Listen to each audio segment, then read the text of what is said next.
채권 시장의 참가자들이 하고 있는 인플레이션 기대를 보여주고 있습니다. 앞으로 5년 동안 인플레이션 한 2.5%, 10년 동안 인플레이션 기대는 그보다 더 낮죠.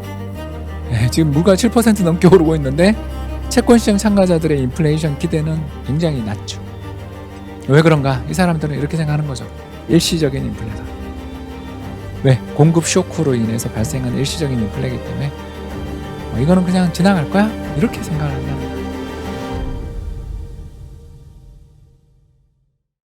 정말 맞는가? 살펴봅시다. 먼저 첫 번째, 미국의 셰일 오일, 셰일 가스 생산량입니다. 어떻습니까?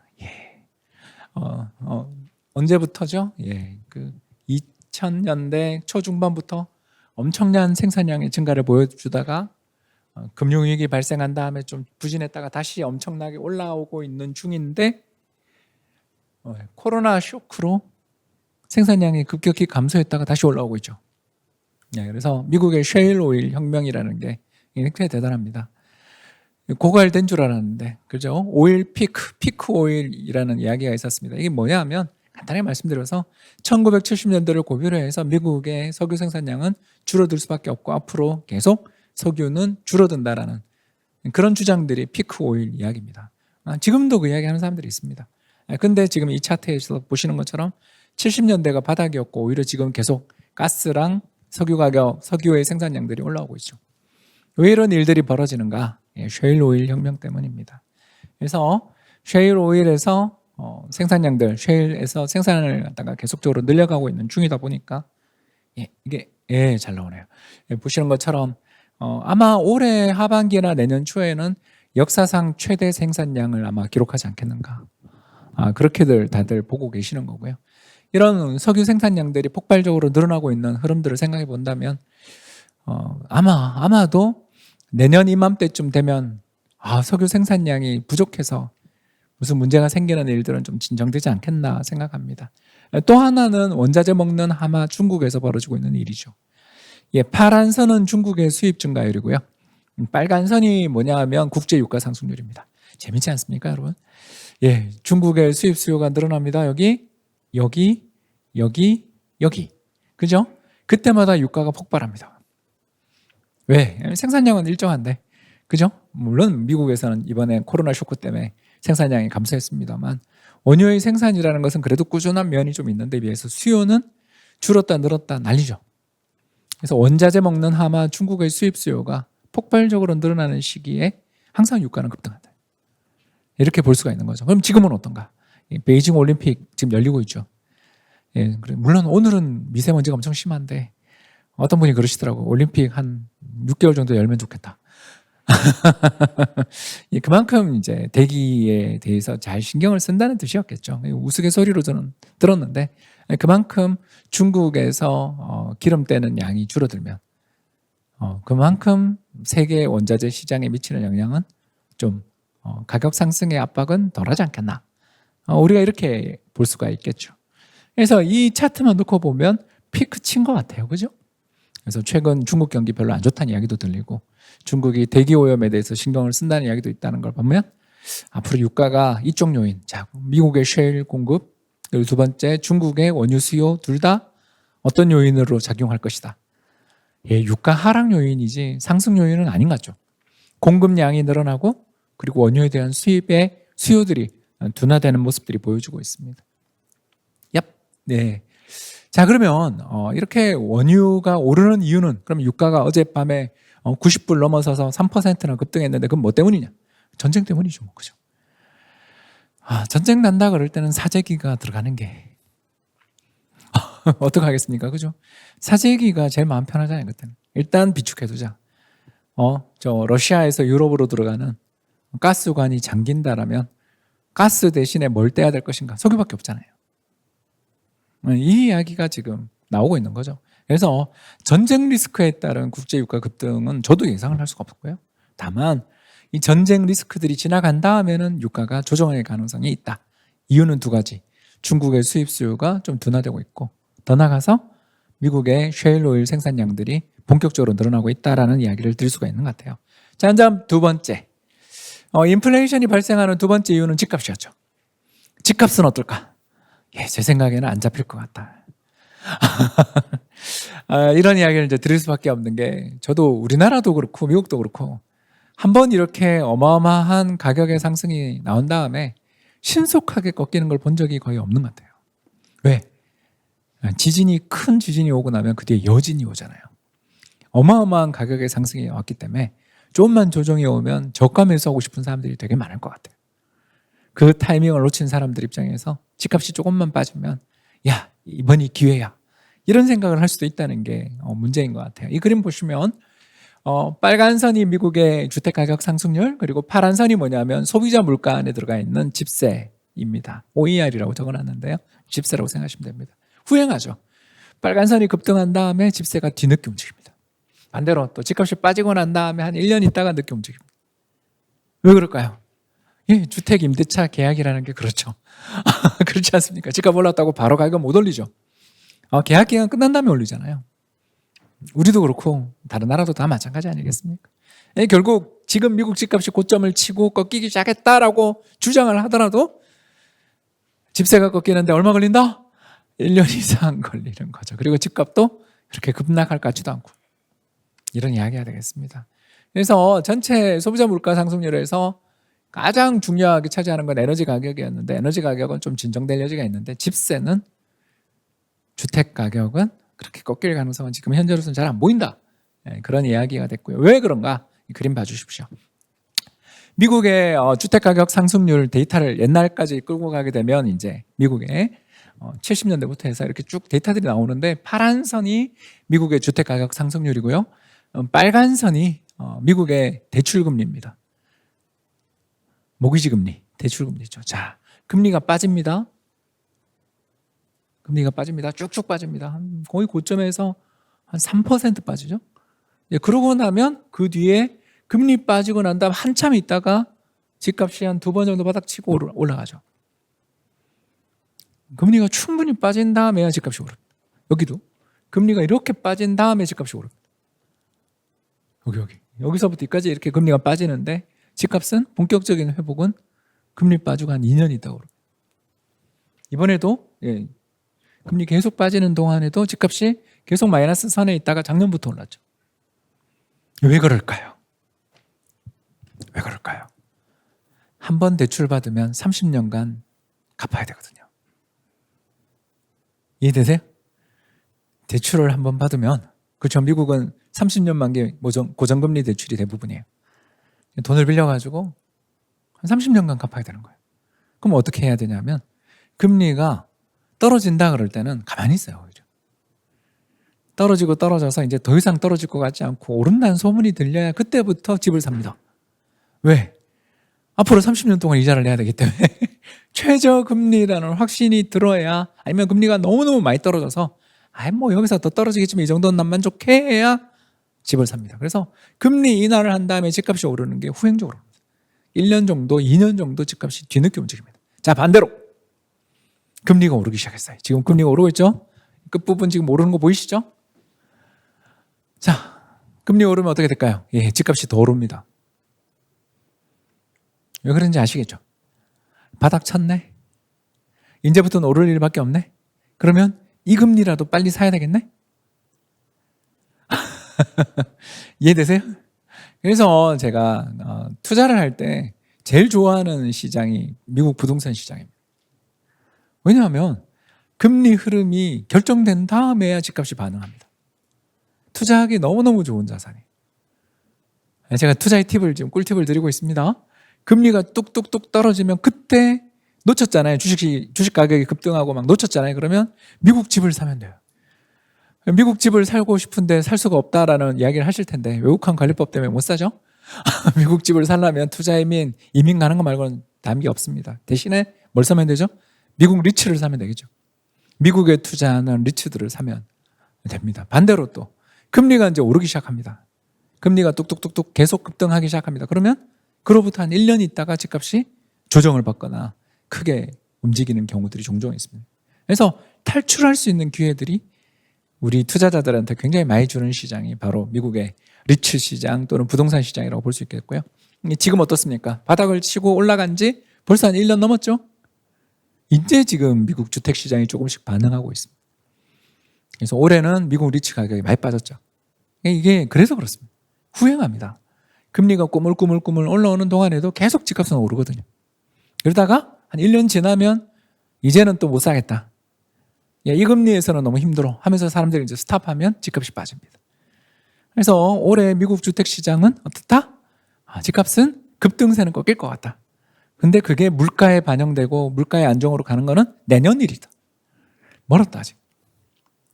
자, 벌써 오늘 우리는 인플레이션에 대해서 두 가지를 벌써 파악했죠? 자, 첫 번째 뭐다? 전쟁 리스크가 있는 동안에는 힘들다. 근데 전쟁 리스크만 진정되면 국제 유가나 원자재 가격들은 진정될 것 같다.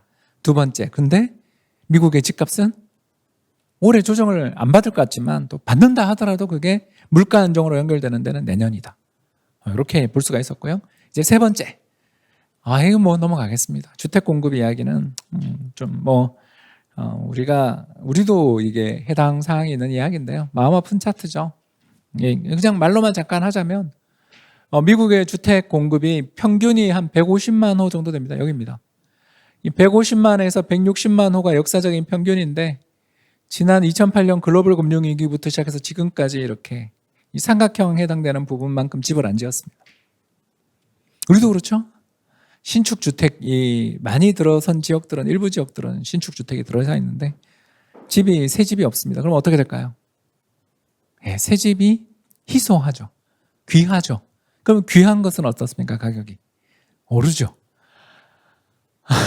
그렇죠. 그래서 우리나라 주택 가격이 오르게 됐던 이유 중에 하나가 집을 안 지어서 신축 주택이 부족함으로써 이렇게 가격이 오른 요인이 컸다면 미국도 그렇습니다. 그래서 미국도 집을 이렇게 보시는 것처럼 150만 호가 평균인데 이만큼 안 지었죠. 인제 왔습니다. 그러니까 주택 시장에 대해서 장기적으로 미국은 계속 오를 가능성이 높은데 저금리라는 기름을 부었다. 원래 집값이 오를 상황이었는데 거기다가 초저금리라는 기름을 부었다라는 거죠. 그래서 미국 주택 시장이 떨어지기는 어렵다라는 이야기를 했던 이유가 이런 데 있는 것 같습니다. 넘어가 볼게요. 자, 그 다음은 차값. 여러분 차값 한번 보시죠. 중고 차값입니다. 저렇게 오를 수 있다는 걸 오늘 느낄 수가 있죠. 여기입니다. 여기. 한 20년 동안 박스권이었는데 차값이 꼼짝도 못했는데 이만큼 올랐습니다. 이게 우리가 겪고 있는 일이죠. 자, 이걸 보는 순간 금방 한 가지 사실을 알 수 있죠. 이건 꺾이겠구나. 왜? 너무 비싸서 못 사는 거죠. 바닥에서 중고차 값이 바닥에서 지금 이만큼 한 30%? 그죠? 30% 조금 더 올랐습니다. 이번에 보니까 30% 정도 올랐는데 여러분 같으면 좀 기다려서 새 차 사지 뭐. 그러면 그동안은 자전거 타거나 우버 부르지 뭐. 이런 이야기인 거죠. 그래서 요거는 꺾일 것 같습니다. 언제? 지금 이미 피크 친 것 같습니다. 나오고 있는 통계들을 보면 이게 고점에서 꼼지락꼼지락 되고 있지 더 오르진 못하더라고요. 자, 그래서 전체 인플레이션에 대한 설명들이 이제 대충 끝난 것 같습니다. 자, 첫 번째, 국제 유가 모르겠다. 전쟁 때문에. 그러나 전쟁이 아무튼 단기간에 끝나든 아무튼 전쟁이 안 나면 그 다음에 유가는 상반기에는 불안하겠지만 점차 진정될 가능성이 있다. 왜? 중국의 수입 수요가 좀 둔화됐고 그리고 무엇보다 셰일 오일 생산량들이 계속 늘고 있다. 이게 첫 번째였죠. 두 번째가 뭐였습니까? 집값. 집값은 어떻게 된다? 더 간다. 안타깝게도 미국의 집값은 더 오를 것 같다. 꺾인다 해도 상승률이 둔화되는 정도고 그게 물가에 반영되는 건 내년이다. 올해 더 오른다. 이건 여기에 물가는 어쩔 수 없다. 세 번째, 중고차값 피크 친 것 같다. 왜? 저렇게 바닥에서 오르고 저게 여기서 더 올라가기는 많이 어렵다. 이런 이야기를 드릴 수가 있고요. 조금 더 나갈까요? 이게 이제 우리나라 경제 전망과 연결이 되는데 볼까요? 파란 선은 전체 개인 소비에서 차지하는 서비스의 금액입니다. 사람들은 전체 소비를 100만 원을 한다 그러면 미국 사람들은 70만 원을 서비스에 씁니다. 서비스 중에 절반이 뭐였죠? 우리가 아까 봤죠? 집에 관련된 데 서비스를 썼죠. 예, 그리고 또 미국 어때요? 전체 GDP의 약 16% 정도를 어디다 쓰죠? 헬스케어. 미국 가서 아프면 큰일 난다 그러죠? 그렇지 않습니까? 미국 살고 있는 친인척들이 가끔 우리나라 들어오는 이유를 아시잖아요. 예, 치과 진료 받으러 오는 경우를 되게 많이 봤습니다. 예, 그런 것처럼 서비스 물가가 되게 비싼 나라고 서비스 지출이 커요. 근데 박살났죠. 이만큼 박살났습니다. 저 때 무슨 코로나 쇼크 때문에 밖에 나가지 마라 그러죠. 줌으로 전부 다 일을 하고서 재택했습니다. 근데 정부가 경기가 나빠지니까 돈을 뿌렸죠. 어마어마한 그 재난지원금을 뿌렸습니다. 실업급여랑 재난지원금에다가 각종 여러 가지 보조를 합치면 대략 우리가 계산해 보니까 미국 GDP 20%를 뿌렸더라고요. 기축통화의 위험이죠. GDP의 20%에 달하는 재난지원금을 2년 정도에 걸쳐서 뿌렸습니다. 그렇게 뿌리니까 어떻게 돼요? 사람들이 집에서 전부 온라인 쇼핑을 하기 시작했습니다. 그래서 온라인 쇼핑을 하기 시작했고 그 쇼핑이 폭발적으로 늘어나기 시작했죠. 그래서 역사적인 추세선 대비 지금 어떤 상황이죠? 오버슈팅하고 있습니다. 자, 그리고 저게 물가가 제일 많이 오른 데가 여기죠. 착값부터 시작해서 쇼티지가 발생했습니다. 자, 그럼 앞으로 어떻게 될까요? 소비를 줄이겠죠. 미국의 물건에 대한 재화에 대한 소비는 꺾이고 얘가 올라가는 못 간 여행들을 다니겠죠. 사람들이 호텔을 가고 카지노를 가겠죠. 여러분 느낌이 오시나요? 그래서 우리나라 경제는 어떻게 된다? 왜 주가가 빠졌다? 이제 오늘 다 아셨죠? 우리나라 수출은 여기랑 연관이 있죠. 근데 이게 이만큼 올랐다가 지금 고점에서 횡보하거나 조정받고 있죠. 그럼 우리나라 수출은 앞으로 어떻게 될까요? 안 늘겠죠. 늘어나봐야 인플레만큼 느는 그런 품목들은 충분히 좋지만 안 늘 가능성이 있다. 이런 이야기입니다. 그러면 어떻게 투자를 해야 되나? 벌써 다 느낌이 오셨죠? 수출주는 힘들고 뭘 사야 된다? 내수주를 사야 되는 거죠. 미국 스토리대로 우리가 간다면. 자, 내수주가 뭐가 있죠? 쇼핑몰이 있겠죠. 제가 예를 들어서 어떤 회사를 사라는 게 아니라 좋은지 안 좋은지는 여러분이 판단하시는 거고요. 그 다음 두 번째 뭘 사겠죠? 사람들이 이제 외식도 나가고 뭔가 물건도 사들이기 시작하겠죠. 제품 가격도 인상하죠. 식료품 관련되어 있는 데들도 좋겠죠. 세 번째는 어디가 좋을까요? 은행이 제일 좋겠죠. 당연한 이야기를 계속하고 있습니다. 그죠? 안 그렇습니까? 대출금리가 올라가는데 은행들 마진이 엄청 좋겠죠. 보험사도 좋겠죠. 왜냐? 그 사람들 채권으로 운용하고 있는데 고객들한테 줘야 되는 돈들은 항상 나가잖아요. 근데 새로 지금 찍는 채권들의 금리는 올라가기 시작하니까. 그래서 보험사들이 나중에 문제들에 빠질 거라는 것들은 사라질 겁니다. 또 어디가 좋을까요? 갑자기 제가 페이스북을 접속하면 요새 여행사 광고가 많이 뜨기 시작했습니다. 위드 코로나로 만약 간다면 모르죠. 앞으로 모릅니다. 위드 코로나로. 근데 미국처럼 된다면 저 가정을 달았어요. 그냥 미국처럼 된다면 여행 가겠죠. 호텔도 좋겠죠. 카지노도 좋겠죠. 또 뭐가 좋을까요? 오늘 또 당연한 이야기가 또 이렇게 사람들이 여행도 다니고 이동도 다니고 그러면 운송 쪽도 지금이야 유가 때문에 힘들어 괴로워하지만 좋겠죠. 또 아까 그 해운 선사들이 배를 다 부쉈다는 이야기 기억나세요? 지금 돈을 작년에 150조를 전 세계 해운 선사가 150조 벌었대요. 자, 그 돈 들고 뭐 할까요? 배를 짓겠죠. 너무나 그분들이 사업을 하는 사람들 입장에서 이만한 운임을 누리고 있다면 배를 하나라도 더 지으면 자기가 돈 벌잖아요. 조선소가 좋겠죠. 또 우리도 그렇고 미국도 그렇고 다 집을 적게 지었다 그랬죠. 건설 쪽도 엄청 좋아지겠죠. 여기에 건설이 좋아지고 배 만드는 데가 좋아지면 그 다음 어디서 수요가 생기겠어요? 철근, 철강, 가구, 인테리어, 가전제품 쪽이 좋겠죠. 그러니까 우리나라 주식시장이 왜 요새 이렇게 힘든지 이제 아셨죠?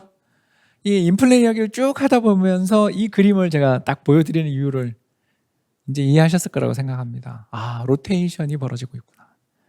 이번에 우리 충격이 이렇게 큰 것처럼 보이는 이유는 주도주들이 상처를 입었구나. 주도주가 상처를 입었고 그동안 정말 힘들었던 데들이 좋아지는데 문제는 정말 힘들었던 데에 대해서는 우리가 투자를 별로 안 했거든요. 근데 거기는 버티거나 올라오는데 시장이 암만 안 좋다 그래도 그냥 버티거나 올라오거나 또는 배당도 잘 주는데 우리가 잔뜩 투자되어 있는 곳은 인플레 때문에 금리도 인상된다 그러고 뭔가 불안한 게 되게 많고 그러니까 수출로 먹고 살아야 되는 품목들 중에서 경기에 소비자들의 심리에 민감한 쪽들은 어려워지는 거죠. 이게 경제 공부를 하는 이유입니다. 이런 식으로 쭉 공부를 하다 보면 원인을 조금 현상을 파악하고 거기에 대해서 몇 가지 역사적인 흐름들을 점검하다 보면 앞으로 인플레가 어떻게 될 것인지 경제가 어떻게 될 것인지 사람들의 소비는 어떻게 갈 것인가가 대충 나왔죠. 그래서 금리가 인상되는 건 어쩔 수 없는데 하반기 정도 되면 좀 쉴 것 같다. 그래서 저는 오히려 올해 상반기 금리가 많이 인상되고 하반기로 가면 금리 인상의 속도가 좀 진정되거나 눈치를 좀 볼 가능성도 있다. 전쟁 따라 다르겠죠. 그러나 이 차트들로만 본다면 그렇게 이야기를 해볼 수가 있겠습니다.